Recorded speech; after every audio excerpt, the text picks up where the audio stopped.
¿Qué tal, muchachos? Hemos llegado al cuarto momento del silogismo, a la cuarta figura, a esta figura que tiene su historia. Esta figura tiene ciertas características que vamos a mencionarlas, pero antes de iniciar estas características, quiero decirles que estos audios son la síntesis de la lectura de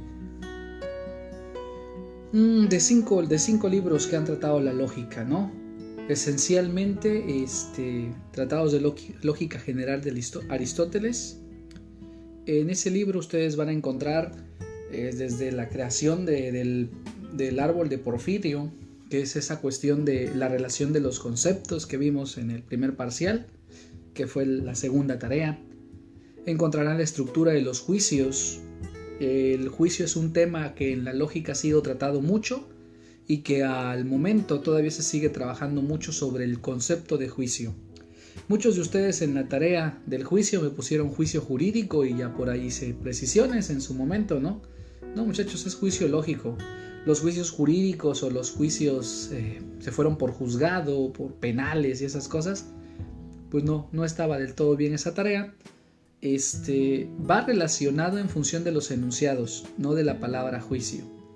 Entonces voy a hacer yo un audio explicando la lógica otra vez y explicando una síntesis del silogismo. Bien, entonces lógica general. Otro tratado, otro libro que les recomiendo mucho, Irving Copy. Es un libro bastante interesante porque es como el vademecum, ¿qué quiere decir? El va conmigo de la lógica. Otro libro de Raúl Gutiérrez Sáenz, Introducción a la lógica. Es un libro que a sus papás, si estuvieron en una prepa general, en el colegio preparatorio de Orizaba o en la prepa, en la EVA, en Mendoza, en una prepa general.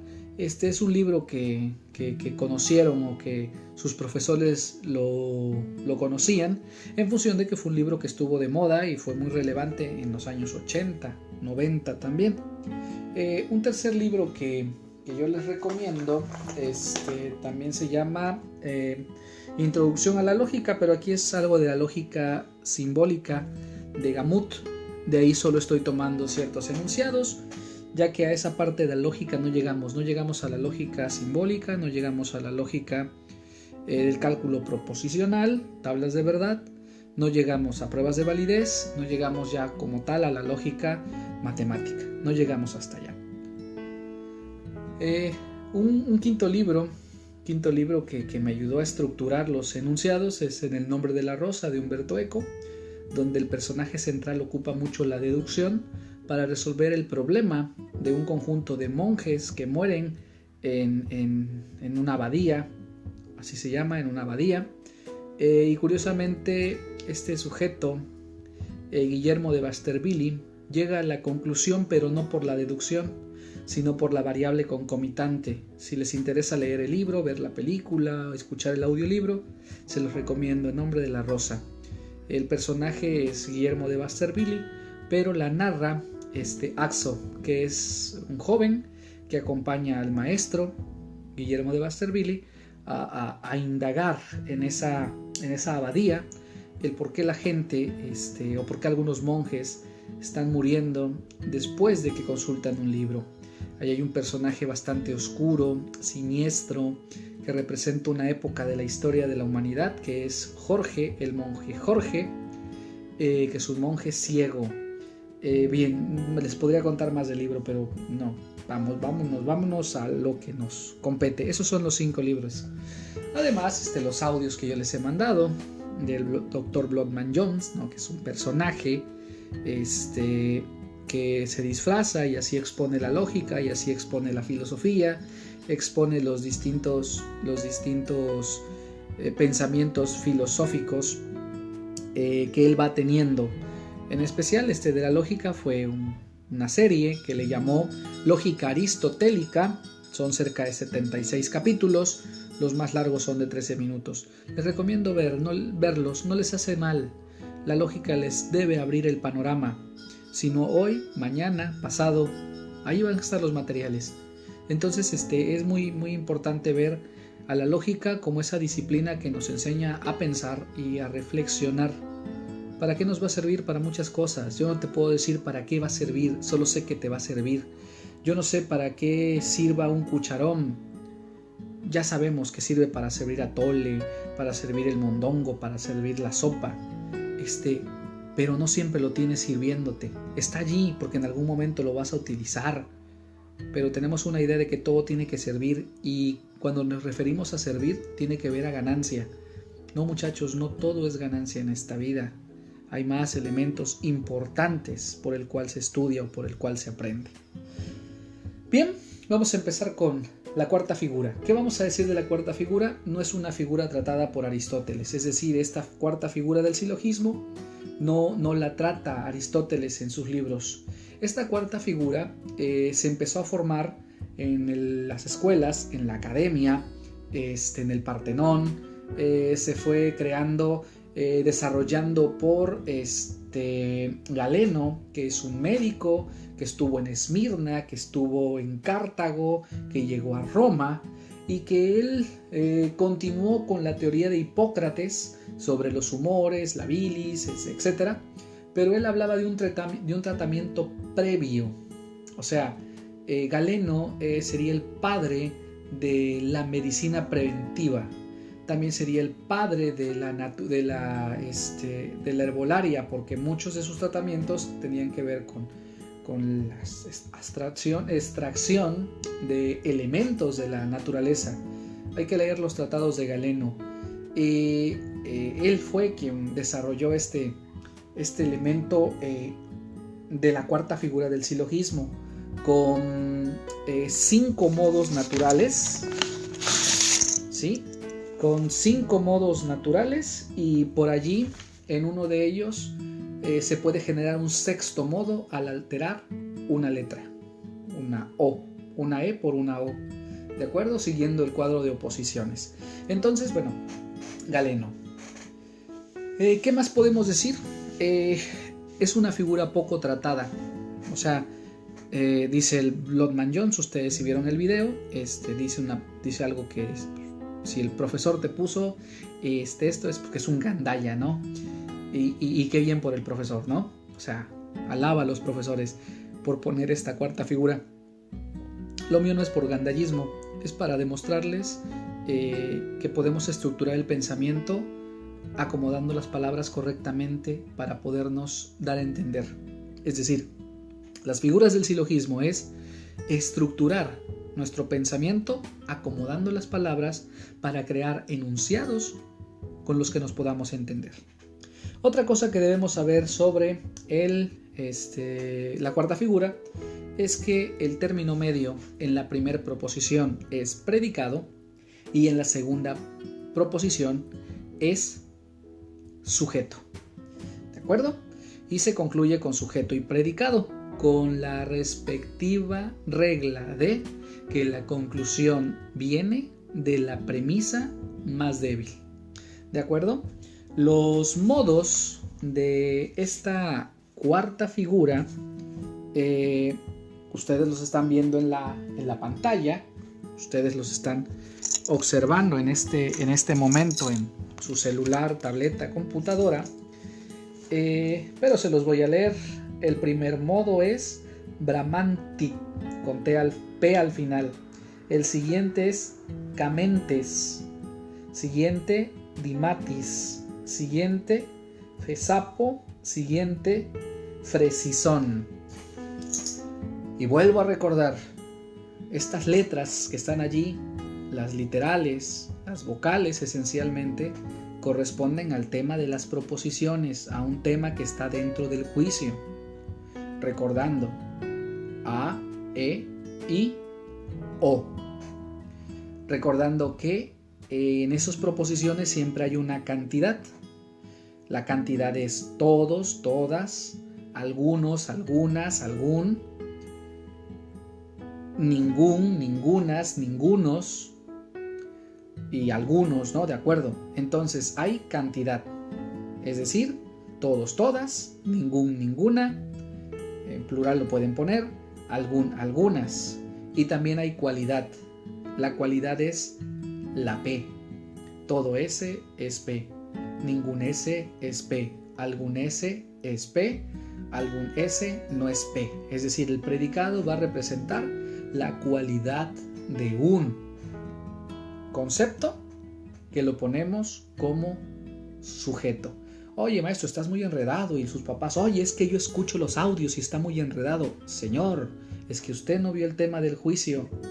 En el tema del juicio se aclara este punto. Ahorita no estoy hablando del juicio de las proposiciones. Ahorita estoy hablando del silogismo. Por lo tanto, ya voy rápido explicando las letras A, E, I, O. Vamos a empezar con los ejemplos del primer modo. El primer modo decimos que es, vamos a empezar con, vamos a ver cómo los ordené yo, porque los ordeno de distinta manera. No, en esta ocasión me fui como los marca la tablita que ustedes ven allí en su pantalla. Brahmanti. Entonces tiene 2 A y la conclusión es una I. Vamos a ver cómo queda. Todo perro es cuadrúpedo. Todo cuadrúpedo es animal.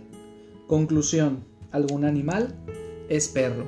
Repito, todo perro es cuadrúpedo. ¿Cuál es el término? Cuadrúpedo. Está en el predicado. Segunda proposición, todo cuadrúpedo es animal. ¿Dónde está el término medio cuadrúpedo? Está en el sujeto. Conclusión, ¿cuál es la más débil? Todo cuadrúpedo es animal. Entonces, dice, algún animal es perro. Ese es el primer modo de la cuarta figura, Brahmanti. Bien, vamos con el siguiente modo, que es Camentes. Tiene 2 proposiciones universales, una positiva o una afirmativa y una negativa, y su conclusión es negativa. Vamos a ver, la leemos. Todo caballo es equino. Ningún equino es caprino. Por lo tanto, ningún caprino es caballo. ¿Cuál es el término medio? Equino. En la primera proposición es predicado y en la segunda proposición es sujeto. La conclusión es ningún caprino es caballo. ¿Qué es caprino? La cabra. ¿De acuerdo? Ahora, aquí esta figura de camentes podría terminar también como camentos, es decir, con una O, y diría así: algún caprino no es caballo, y también es válida. Entonces estaríamos hablando de 6 modos, pero lo vamos a dejar en 5 que están en su tablita, que es el modo camentes. Camentes. Repito el ejemplo. Todo caballo es equino. Ningún equino es caprino. Por lo tanto, ningún caprino es caballo. Muy bien. Era tremendo ese. ¿Quién les dije? A ver, ¿se acuerdan? Galeno. Muy bien. Qué bueno que me responden. La siguiente es dimantis. Ojo, di, la I, man, la A, tis, la I. Dimantis. Una proposición particular, la I, una proposición universal, la A, y su conclusión es una proposición particular, la I. Vamos a ver cómo nos queda este ejemplo. Alguna piedra es oro. Todo oro es todo oro es valioso. En conclusión, alguna piedra es valiosa. Repito. Alguna piedra es oro. Es obvio, alguna piedra es oro. Siguiente proposición. Todo oro es valioso. Conclusión. Alguna piedra es valiosa. ¿Por qué decimos piedra? Porque venimos, no hay que violar la regla de tomar de la parte más débil del silogismo. En este caso, la parte más débil es la I. Alguna piedra es oro. Pero también quiero leerles el ejemplo de otra manera. Pongan atención. Alguna piedra es oro. Todo oro es brillante. Conclusión, alguna piedra es brillante. Podría quedar así. ¿Sí? Lo repito, fíjense, pongan atención. Si no, lo regresan el audio y el video. Alguna piedra es oro. Todo oro es brillante. Por lo tanto, alguna piedra es brillante. Si nosotros no tenemos bien claro el concepto brillante, podríamos llegar a caer a violar la regla de términos, que un silogismo no debe tener más de 3 términos. ¿Cuáles serían los términos? Piedra, oro, brillante y brillante de brillo, porque está brillante de brillo y brillante de piedra preciosa, ¿no? Una joya, ¿sí? De brillantes, que así se le llama. Pero nosotros tenemos que saber que brillante es de brillo. No se le aplica ninguna otra cosa. Pero a veces cometemos la falacia de que una palabra la ocupamos en distintos sentidos. Es que me regaló una joya de brillantes. Y pensamos que brillantes es algo diferente al oro o a la plata. No, va en ese conjunto. Entonces, podrían confundirse, pero la lógica nos enseña a usar adecuadamente los conceptos, los términos. ¿De acuerdo? Ese modo es el modo Dimantis. Vamos a pasar con el siguiente modo, Fesapo. Aquí tenemos una proposición universal negativa, una proposición universal afirmativa y una conclusión particular negativa. Fe, sa, po. Ojo, fe, sapo es con S, no le vayan a poner Z, porque vi unas tareas por allí. Bien, el modo Fesapo, vamos a ver. Dice, ningún oro es líquido. Todo líquido es acuoso. Por lo tanto, algún oro no es acuoso. Acuoso de agua, ¿de acuerdo? Entonces, ponemos atención otra vez. Ningún oro es líquido. Todo líquido es acuoso. Conclusión, algún oro no es acuoso. Entonces, aquí estamos con el modo Fesapo. ¿De acuerdo? Vamos a pasar al último, Fresizón. Aquí tenemos que todas las proposiciones son negativas. ¿Sí? Y aquí hay una regla importante, acuérdense, de 2 proposiciones negativas no se obtiene una conclusión afirmativa, es decir, no se puede obtener una A, ¿sí? No se puede obtener una O, perdón, no se puede obtener una I, se obtiene una negativa, ¿de acuerdo? Vamos a leer. Ningún camarón es aéreo. Algún aéreo tiene alas. Conclusión, algunas alas no son de camarón. Oye, ¿no se entiende? No, ponga atención. ¿Sí se entiende? Vamos a escucharlo otra vez. Dice, ningún camarón es aéreo. Algún aéreo tiene alas. Por lo tanto, algunas alas no son de camarón. Obvio que el camarón no es aéreo, por eso es negativo. Ningún camarón tiene alas. ¿Sí? Perdón, repito. La primera proposición dice, Ningún camarón es aéreo. ¿De acuerdo? Ninguno. Los camarones son acuáticos. Luego, siguiente proposición. ¿Algún aéreo tiene alas? Oye, ¿algún aéreo? Sí. El helicóptero es aéreo y ese tiene hélices, no tiene alas.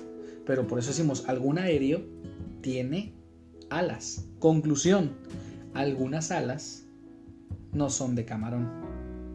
Bien, reiterando el punto que la lógica nos enseña a estructurar nuestro pensamiento de una manera no cuadrada, sino de una manera estricta. Y que si nos parece confuso es porque no actuamos lógicamente o porque no trabajamos en la estructura lógica. Bien, muchachos, con esto acabamos las 4 figuras. El siguiente audio es un repaso de las 4 figuras. El siguiente audio como tal será nuestra despedida. Pero antes de esas 2 cosas, quiero aclarar 2 puntos. En el audio de repaso del tercer silogismo, en el audio de repaso del tercer parcial, voy a trabajar con la tarea 9, con la que hicieron a mano y mandaron fotos, o lo hicieron en Word y lo mandaron en PDF. Pero quiero decir algo, muchos me enviaron la tarea metiéndose a Google y les salió los diagramas de Venn. No vimos diagramas de Venn, muchachos. Es otra de las cosas que no vimos en lógica, diagramas de Venn, que va en el tema del juicio.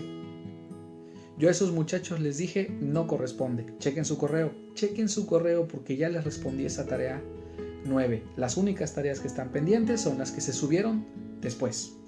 Entonces, yo por ahí les puse 7 o 6 porque es el tema central y no pusieron las figuras, ¿de acuerdo?